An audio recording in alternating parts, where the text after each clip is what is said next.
یہ دیکھو سجدے کتنی مشکل سے ہو رہے ہیں، یہ دیکھو سجدے کتنی مشکل سے ہو رہے ہیں، کتنی مشکل سے حضور کے سر انور پر روجڑی رکھ دی۔ یہ وہ وقت ہے کہ نہ تو چچا ابو طالب ہیں جو پہنچ جاتے، نہ جناب ختیجہ ہیں جو بندوبست کرتی، تو کسی نے نہ جناب ختیجہ کے دروازے کے سامنے منہ کر کے کہا کہ محبوب کے گھر والوں، حضور کے سر اقدس پر روجڑی رکھ دی ہے کسی، اور حضور سر اقدس اٹھاتے ہیں تو تکلیف محسوس کرتے ہیں۔ جناب فاطمہ کہتی ہیں پہلا دیہڑا تھا جب میں چہرے پہ کپڑا ڈال کے نہ تو اپنے بابا کے لیے نکلی، فرماتی پہلا دن تھا، میں حرم کعبہ میں پہنچی، حضور کو سجدے میں دیکھا تو چھوٹے چھوٹے ہاتھوں سے میں نے اوجڑی نیچے گرائی، حضور بولے کچھ نہیں، نہ میں نے کوئی بات کی، میں نے حضور کی انگلی کو تھاما اور میں کنویں پہ لے آئی، حضور بھی نہیں بولے، جناب سیدہ فرماتی میں بھی نہیں بولی، حضور بیٹھ گئے اور میں کنویں سے پانی نکالنے لگی، میں حضور کی زلفیں دھوتی جاتی اور حضور روتے جاتے، زلفیں دھوتی جاتی اور حضور روتے جاتے۔ پھر حضرت فاطمہ نے جب حضور کی زلفیں دھو لی تو ہاتھ اٹھائے، کہا اے اللہ جنہوں نے میرے بابا کو تکلیف دی ہے نا ان کو برباد کر دے۔ میں رات روایت پڑھ رہا تھا مشکات سے تو میں حیران ہو رہا تھا کہ یہ عجیب منظر ہے، یہ عجیب منظر ہے کہ جب طائف والے پتھر مارے اور نبی کریم علیہ السلام سے حضرت زید بن حارثہ کہ حضور دعا کریں یہ تباہ ہو جائے، تو نبی پاک کہ نہیں زید میں نے نہیں ان کے لیے تباہی کی دعا کرنی، یہ نہیں ٹھیک ہوتے تو ہو سکتا ہے ان کی نسلیں ٹھیک ہو جائیں۔ اور جب احد میں وہ لوگ پتھر مار کے دانت شہید کر دیں، حضرت ابوبکر صدیق جیسی ٹھنڈی طبیعت کا آدمی عرض کرے حضور دعا کریں یہ تباہ ہو جائے، تو حضور نے فرمایا اللہم اہدی قومی فإنہم لا یعلمون، یا اللہ میری قوم کو ہدایت دے، یہ جانتے نہیں یہ کیا کر رہے ہیں۔ حضور نے کبھی بھی کسی کے لیے دعائے ضرر نہ فرمائی، لیکن آج یہ عجیب منظر ہے، شاید یہ واحد وہ وقت ہے کہ جناب فاطمہ الزہرا نے جب کہا نا کہ اے اللہ انہیں برباد کر دے انہوں نے آج میرے والد کو تکلیف دی ہے، حضرت فاطمہ کی دعا سن کے تو حضور نے بھی ہاتھ اٹھائے، کہا اے اللہ جیسے میری بیٹی کہتی ہے نا ویسے ہی کر دے، اللہ کر دے انہیں برباد، فاطمہ جیسے کہتی ہے ویسے، اللہ کرے آپ کو سمجھ آئے میری بات کہ وہاں جہاں شدید تکلیف دی گئی وہاں حضور نے کسی کے لیے ایسی دعا، اور یہاں فرمایا اللہ جیسے فاطمہ کہتی ہے ویسے اللہ اکبر ہے۔ اور تین رمضان المبارک کو سیدہ کائنات مخدوم کائنات سیدۃ النساء اہل الجنہ حضرت جناب سیدہ فاطمہ الزہرا رضی اللہ تعالی عنہا کا یوم وصال ہے، اور میرے نبی کریم علیہ الصلاۃ والسلام نے اپنی شہزادی سے بڑا پیار کیا، حضور نے اپنی اس بیٹی کی بڑی تربیت فرمائی ہے۔ نبی کریم علیہ السلام نے اس دور کے اندر کہ جب لوگ بیٹیاں دفن کر دیتے تھے، زندہ زمین میں گاڑ دیتے تھے، حضور نے بیٹی کی عزت کا، حرمت کا، حقوق کا نعرہ لگایا، تو پھر نعرہ صرف لوگوں کے لیے نہیں لگایا بلکہ نبی پاک نے لوگوں کو بیٹی سے پیار کر کے دکھایا، حضور نے کر کے دکھایا ہے کہ بیٹی سے پیار اس طرح ہوتا ہے۔ دو چیزیں آج بھی بڑی ضروری ہیں، ایک تو جو پوری دنیا میں شور اٹھتا ہے عورتوں کے حقوق کا، تو یہ تعین بڑا ضروری ہے کہ یہ جذباتی بات نہیں، یہ بڑا سمجھنے والا ہے کہ کسی بھی عورت کو حقوق کا جو چارٹر میرے رسول پاک نے عطا فرمایا ہے وہ دنیا کا کوئی اور قانون دے سکتا ہی نہیں، اس لیے کہ لوگوں کے پاس نہ تو وہ خاص فضل موجود ہے جو اللہ نے اپنے حبیب کو عطا فرمایا ہے، اور نہ ان کا وحی کے ساتھ وہ رشتہ ہے کہ ان کو وہ دائمی احکامات مل سکیں، تو نبی کریم علیہ الصلاۃ والسلام نے ایک زبردست چارٹر دیا عورتوں کے حقوق کا، اور اس کے ساتھ ساتھ نبی پاک علیہ السلام نے ہمیں بتلایا، حضور کی سیرت ہمیں یہ درس دینے لگی کہ سارے مطالبے بیوی سے نہ کرو۔ ہم جب بھی کوئی ایسی حدیث سنتے ہیں نا جس میں عورت کے ذمے کچھ ڈیوٹیاں ہوتی ہیں تو فٹافٹ جا کے بیوی پہ اس کو فٹ کرتے ہیں اور کہتے ہیں کہ تو ایسی نہیں ہے، حالانکہ میں یہ بات سن کے آیا ہوں، تو میں اکثر کہا کرتا ہوں کہ یہ چیزیں بیوی کو بتائیں گے تو وہ تو پہلے ہی کہتی ہے کہ آپ مخالف ہیں، یہ تو چیز بیٹی کو بتانے والی ہے، یہ تو بہن کو بتانے والی ہے جو آپ کے منہ سے اثر جلدی قبول کرے گی۔ تو نبی کریم علیہ الصلوۃ والسلام نے بیٹی کی تربیت کی، ایک بات اپنے دل کی تختی پہ لکھ لینا، یاد رکھنا، جس گھر کے اندر عورت تربیت یافتہ ہوتی ہے نا، وہ گھر جنت نظیر بن جاتا ہے۔ بس یہ شاید حرف آخر ہے، شروع میں بھی اور آخر میں بھی۔ اور جس گھر کے اندر عورت غیر تربیت یافتہ عورت پہنچ جائے، وہ گھر بڑا ہی شاندار کیوں نہ ہو، وہ کھنڈر ہوتا ہے، اس لیے کہ وہاں تربیت یافتہ عورت موجود ہے۔ بس یہ سمجھ لو۔ اور میں نے دکھتے ہوئے اور تڑپتے ہوئے لوگ دیکھے ہیں، اس لیے کچھ فیصلے ایسے ہو گئے کہ وہ بیچارے ساری صلاحیتوں، خوبیوں، تقوی اور پرہیزگاری کے باوجود، چونکہ گھر کے اندر عورت تربیت یافتہ نہیں تھی، تو وہ دنیا میں کوئی بڑا کام سارا انجام نہیں دے سکے۔ یہ گھر کی ملکہ ہوتی ہے نا عورت، گھر کو سینچنا ہے، آپ کے بچوں کی تربیت کرنی ہے، ایک لازمی جز ہے، اس کو سمجھ لیں۔ بچے، باپ جتنا مرضی مشفق ہو، مہربان ہو، پر بچوں کی اٹیچمنٹ اپنی، بولیے، ماں کے ساتھ ہوتی ہے نا۔ تو اس کا مطلب ہے کہ بچے جس کے ساتھ اٹیچ ہے، کبھی بھی چھوٹی عمر میں، بڑے ہو جائیں تو بات اور ہے، کچھ چیزوں کو سمجھنے لگیں، اثر لینے لگے، معاملہ اور ہے، لیکن جب تک بچے چھوٹے رہتے ہیں، وہ ہر معاملے میں ان کی ماں حق پہ نہ بھی ہو تو پھر بھی وہ اس سے پیار کرتے ہیں۔ یہ ممتا ہے، کرنا چاہیے، اس میں کوئی ایسی بات نہیں۔ لیکن جو بات سمجھا رہا ہوں وہ یہ ہے کہ بچوں کی ماں اگر غیر تربیت یافتہ ہوگی تو بچے تو اس سے اٹیچ پھر بھی ہوں گے، تو بچوں کی تربیت پر بھی اثر پڑے گا۔ تو اس لیے اپنی بیٹیوں کی تربیت کریں، اپنی بہنوں کی تربیت کریں، تاکہ کسی کے گھر میں جا کے وہ آدمی تکلیف محسوس نہ کرے، وہ اذیت محسوس نہ کرے، بلکہ جب میری بیٹی، میری بہن کسی کے گھر میں جائے تو اس کے گھر کو امن والا کر دے، سکون والا کر دے۔ تو ہم تباہی ہے گھروں کی، میں نے بڑے بڑے سیانے لوگ تڑپتے دیکھیں، آپ یقین کریں، تڑپتے ہوئے، سسکتے ہوئے، بلاتے دیکھے ہیں، اس لیے کہ گھر کے اندر کا ماحول خوفناک ہو گیا، غیر تربیت یافتہ ماحول۔ اور کئی دفعہ ایسے معاملات ہوتے ہیں بعض لوگوں کے کہ جن کے لیے مشکل ہوتا ہے اس معاملے کو تبدیل کرنا، تو مہربانی فرمائیں جمعۃ المبارک میں آج یہ نیت کریں کہ ہم بیٹیوں کی تربیت پر توجہ دیں گے، بیٹی کی تربیت کریں گے انشاءاللہ، توجہ دیں گے انشاءاللہ۔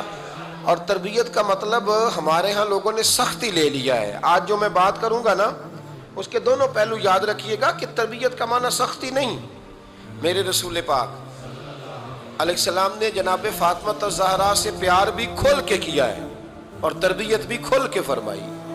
ہم سمجھتے ہیں کہ تربیت جس نے کرنی ہے وہ ڈنڈا پکڑے رہے، پھر ہنسے نہ، مسکرائے نہ، ہر وقت ڈنڈا استعمال کرے گا تو تربیت ہوگی۔ دونوں باتیں غلط ہیں، تربیت بھی کرنی ہے اور پیار بھی کرنا ہے۔ حضرت فاطمہ الزہرا حضور علیہ السلام کی 7 اولادیں ہوئیں، 3 بیٹے اور 4 بیٹیاں، اور چاروں بیٹیوں میں سب سے چھوٹی ہیں جناب فاطمہ۔ نبی پاک کی 4 بیٹیاں ہیں، 4 بیٹیاں حضور کی، چونکہ پہلی 3 بڑی تھیں، جلدی شادیاں ہو گئیں، اپنے گھروں کو چلی گئیں، جناب فاطمہ سب سے چھوٹی تھی، زیادہ وقت نبی پاک کے ساتھ رہیں، اور پھر شادی کے بعد بھی حضور کے بالکل قریب رہیں، اور پھر رسول پاک نے اپنی نسل کا چلنا بھی جناب فاطمہ سے بیان کیا کہ انہی سے میری اولاد چلے گی، اس لیے ان کا تذکرہ زیادہ ہے۔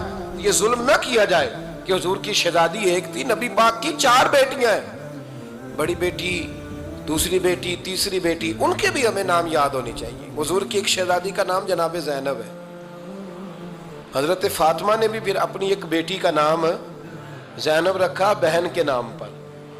حضرت نبی کریم علیہ السلام کی ایک صاحبزادی کا نام رقیہ ہے، حضرت فاطمہ نے بھی اپنی ایک بیٹی کا نام رقیہ رکھا اپنی بہن کے نام پر۔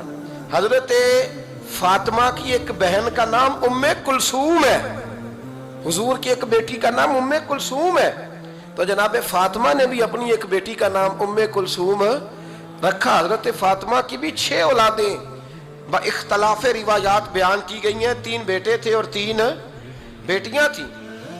3 بیٹے تھے، امام حسن، امام حسین اور امام محسن۔ امام محسن کا جلدی انتقال ہو گیا چھوٹی عمر میں، اس لیے زیادہ تذکرہ نہیں۔ باقی 2 شہزادیاں بھی ذرا جلدی رخصت ہو گئیں، جناب زینب موجود رہیں، کربلا تک گئیں، اس لیے ان کا تذکرہ زیادہ کتابوں میں ملتا ہے۔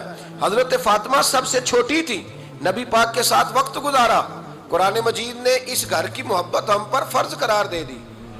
لا اسألکم علیہ اجرا الا المودۃ فی القربى، فرمایا محبوب ان سے کہہ دو کہ میں تبلیغ پر تم سے کوئی اجر نہیں مانگتا، ہاں میرے اہل بیت سے پیار کرتے رہنا، میرے گھر والوں سے پیار کرتے رہنا۔ اور حضور نے فرمایا الفاطمہ تو بدعۃ منی، فرمایا فاطمہ میرے جگر کا ٹکڑا ہے، جس نے میری بیٹی فاطمہ سے پیار کیا اس نے مجھ سے پیار کیا۔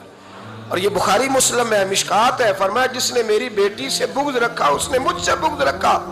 کل نمازیں پڑھے نا، بالغ ہونے سے لے کر کل نمازیں، بالغ ہونے سے لے کر کل نمازیں پڑھے۔ لو بڑی بات کرنے لگا ہوں، رمضان کا پہلا جمعہ ہے، بالغ ہونے سے لے کر کوئی نماز قضا نہ کرے، اور جب ہر سال بالغ ہونے کے بعد حج آئے تو حج بھی کرے، ہر سال رمضان آئے تو روزے بھی رکھے، ہر سال زکوٰۃ بھی دے، غریبوں کی مدد بھی کرے، میٹھا بھی بولے، خلوص بھی رکھے، رویے بھی ٹھیک رکھے، پر نبی پاک کے اہل بیت سے پیار نہ کرے تو ان ساری نیکیوں کے باوجود جب مرے گا تو بے ایمان مرے گا، بے ایمان مرے گا، بے ایمان۔ اور اگر اہل بیت نبوت کے ایمان پر مرے گا تو مم مات علی حب آل محمدن مات شہیدا۔ حضور نے فرمایا، امام راضی نے حدیث لکھی ہے، فرمایا جو میرے گھر والوں سے محبت کرتا ہوا مر گیا وہ سادی موت نہیں مرا، اللہ نے اسے شہادت کا درجہ عطا فرمایا۔ تو سب سے پہلی بات یہ کہ حضرت فاطمہ سے، نبی پاک کے اہل بیت سے پیار کرنا یہ ایمان کا حصہ ہے، یہ ضروری ہے۔ ایک بات یہ ہے کہ ان سے محبت، اور دوسری بات یہ کہ کسی کی محبت جو ہوتی ہے نا، اس کا معنی یہ نہیں کہ آپ کو کسی سے پیار ہو گیا تو آپ اس کے دشمن تلاش کرنے شروع کر دیں، بلکہ جس سے محبت ہوتی ہے تو محب کا دل کرتا ہے کہ میرے محبوب سے ساری دنیا ہی پیار کرے۔ اب عجیب فلسفہ ہے نا لوگوں کا، اہل بیت سے پیار کرتے ہیں تو سب سے پہلے اہل بیت کے دشمن تلاش کرتے ہیں، اور سب سے پہلے اہل بیت کے دشمنوں پہ گفتگو کرتے ہیں۔ تو میں کہتا ہوں بڑے بیوقوف ہو، دشمن نہ تلاش کرو، غلام تلاش کرو، پیارے تلاش کرو ان کے، یہ غلط ہے تمہارا انداز فکر۔ تو جناب فاطمہ الزہرا سے حضور نے بڑی محبت کی۔ حضرت خدیجہ الکبریٰ رضی اللہ تعالیٰ عنہ فرماتی ہیں کہ بڑا پیار کیا نبی پاک علیہ السلام نے حضرت فاطمہ سے، چھوٹی تھی نا۔ ادھر حضرت عائشہ صدیقہ کہتی ہیں کہ نبی پاک نے بڑی محبت فرمائی۔ مشکات میں حدیث ہے، کسی نے حضرت فاطمہ الزہرا حضرت عائشہ صدیقہ سے پوچھا، سچے باپ کی سچی بیٹی، صدیق کی بیٹی صدیقہ، کسی نے پوچھا کہ عائشہ حضور علیہ السلام کو سب سے زیادہ محبت کس سے تھی؟ تو حضرت عائشہ فرمانے لگی پوچھنے والی بات ہی کوئی نہیں، حضور سب سے زیادہ سیدہ فاطمہ سے پیار کرتے تھے۔ تو کہا پھر یہ بتائیں کہ مردوں میں حضور کو سب سے زیادہ پیار کس سے تھا؟ فرمایا یہ بھی پوچھنے والی کوئی بات نہیں، فاطمہ کے شوہر مولا علی سے۔ یہ حضرت عائشہ صدیقہ بیان کرتی ہیں ان کے شوہر سے۔ اب لوگ نا ترازو لے کے بیٹھے رہتے ہیں اور تولتے رہتے ہیں۔ پیر سید فیض الحسن شاہ صاحب آلو مہاروی رحمت اللہ علیہ، ان کے پاس بھی ایک بندہ چلا گیا تو اس نے کہا جی بتائیں حضرت عائشہ افضل ہے کہ حضرت فاطمہ؟ تو آپ فرمانے لگے تجھے یہ سوال ہی نہیں کرنا چاہیے تھا، اس لیے کہ تیرے اور میرے پاس کوئی ترازو موجود ہے۔ اس نے کہا جی نہیں آپ بتائیں، بتانا پڑے گا۔ آپ فرمانے لگے نہیں بتاتا، کہنے لگا نہیں بتائیں، فرمانے لگے چل میں ایک بات بتا دیتا ہوں، فیصلہ گھر جا کے کر لیتا ہوں۔ اس نے کہا بتائیں۔ آپ فرمانے لگے کہ عائشہ بیٹی ہے ابو بکر صدیق کی اور فاطمہ بیٹی ہے نبی پاک کی۔ تو فرمانے لگے کہ ابو بکر کی جو بیٹی ہے نا وہ نبی پاک کی بیٹی سے افضل نہیں ہو سکتی۔ اور پھر فرمانے لگے کہ فاطمہ زوجہ ہے مولا علی کی اور عائشہ زوجہ ہے مصطفیٰ کریم کی۔ تو فرمانے لگے جو علی کی بیوی ہے وہ نبی کی بیوی سے افضل نہیں ہو سکتی۔ تو وہ کہنے لگا جی نتیجہ کیا ہے؟ فرمایا گھر جا کے نکال لینا، نتیجہ تو گھر جا کے نکال، یہاں ترازو پکڑ کے نہ بیٹھ۔ ہاں جو حضرت عائشہ نے کہا اس پر غور کر، حضرت عائشہ خود گواہی دیتی ہے سب سے زیادہ حضور حضرت فاطمہ سے پیار کرتے۔ چھوٹی عمر تھی تو جناب خدیجہ، ذرا انداز دیکھیے گا بیٹی کی محبت کا۔ حضرت خدیجہ فرماتی ہیں حضور جب گھر آتے نا تو دروازے پہ کھڑے ہو کے اونچی آواز میں فرماتے السلام علیکم، کہتے ہیں حضور نہ سلام لیتے، میں جواب دیتی، اپنے گھر حضور آئے ہیں پر نبی پاک دروازے پہ ہی کھڑے ہیں۔